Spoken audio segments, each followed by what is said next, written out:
Welcome to a video from digitallife.com. In this video I'm going to look at Windows 11 Insider Preview Build 22598, just released for Windows Insiders on the Dev and Beta channel. At the moment the Dev and the Beta channel are still synced, and I think this is probably the 22H2 update we're testing now, which will go out later this year to general Windows users, and then I think at some point Dev will go off onto its future branch and Beta will stay on this development, and eventually that will go to release preview and then to release. So currently if you're on Dev, actually you can switch between Dev and Beta. You won't be able to do that for that much longer.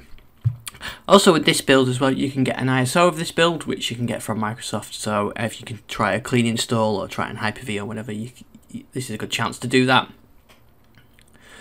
So a bit like last week's build, there's not a huge amount of changes in it, new features, but there are quite a good set of fixes to improve the experience overall.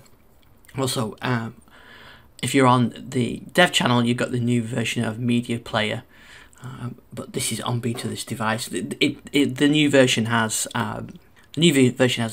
some an updated UI for media playback, for music playback, because the Media Player is not a cloud service where it just plays local files. I've actually got a separate video of that which you can see on our YouTube channel on the digitallife.com. Okay, so what's new in this build? Well, first of all, if you're a Windows Insider on a Lenovo machine in China, you can now get this build. So they were it was blocked, and now it will pull that build down.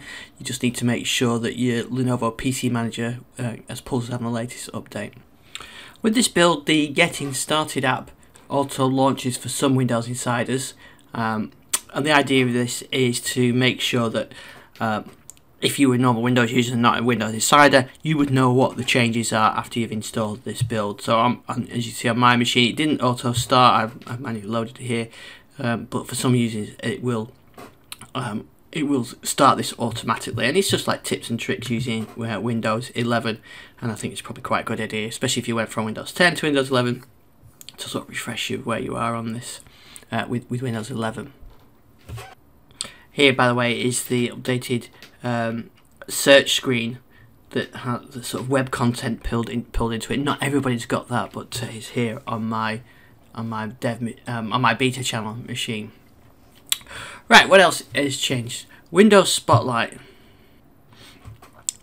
So here I've just turned on Windows Spotlight, and with this build, if you were doing a clean install, it would actually be switched on by default. And they're trying that for a number of insiders at the moment. Also, if you've got the default background with Windows 11 and they do the update, then you'll get Windows Spotlight instead of the default background. But that said, that's not everybody. But Spotlight is this collection of photos that that Microsoft rotates around, so this would change, and you can sort of go up here and learn more about that, and that will take you to a link, and I think you can switch between them. So there you go, you get some more information about that. So you get this nice set of pictures coming down with the information about it as well.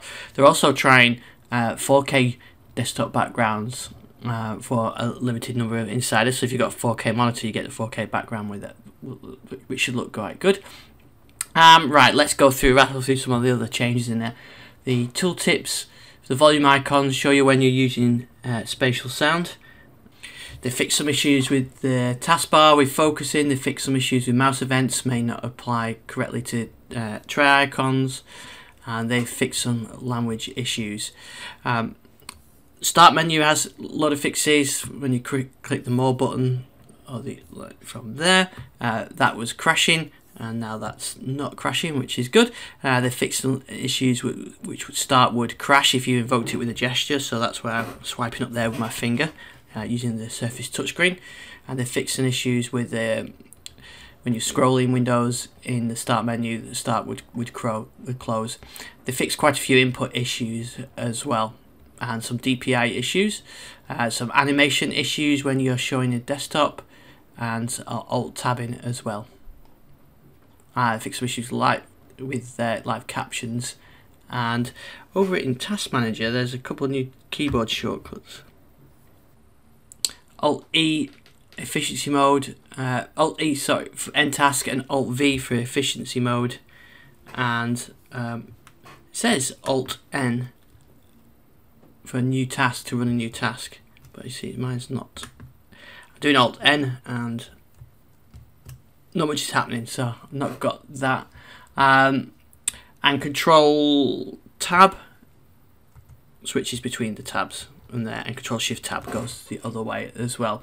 And they fix some GPU issues. This is the new look Task Manager, in case you've not seen that before. This is the new style Task Manager. It's looking better actually than it did when they first launched it, so it's quite good. They fixed some WSL issues on ARM64 and some security issues. There's still quite a few known issues with this build, not a huge amount, but you still can't join. You can't go from Windows 10 to this build, you'll get an error. You can go from Windows 10 to the release build and then to this build. There's still some issue with taskbar not collapsing when you're on 2-1 devices, so the taskbar down here at the bottom on a tablet mode it collapses, and there's still some issues with it not collapsing, although I think less of that. I've tried it on Surface Go. There's still some issues around widgets and internet connectivity used with VPNs and live captions. So those are the main changes with this build. 22598 for Windows Inside Dev channel. Hopefully we'll get back with a few more new features soon. Perhaps Dev and Beta will split off next, but now is a good time to review your channels. So thanks for watching this video. You can find out more on thedigital lifestyle.com. I'm at iStixon on Twitter.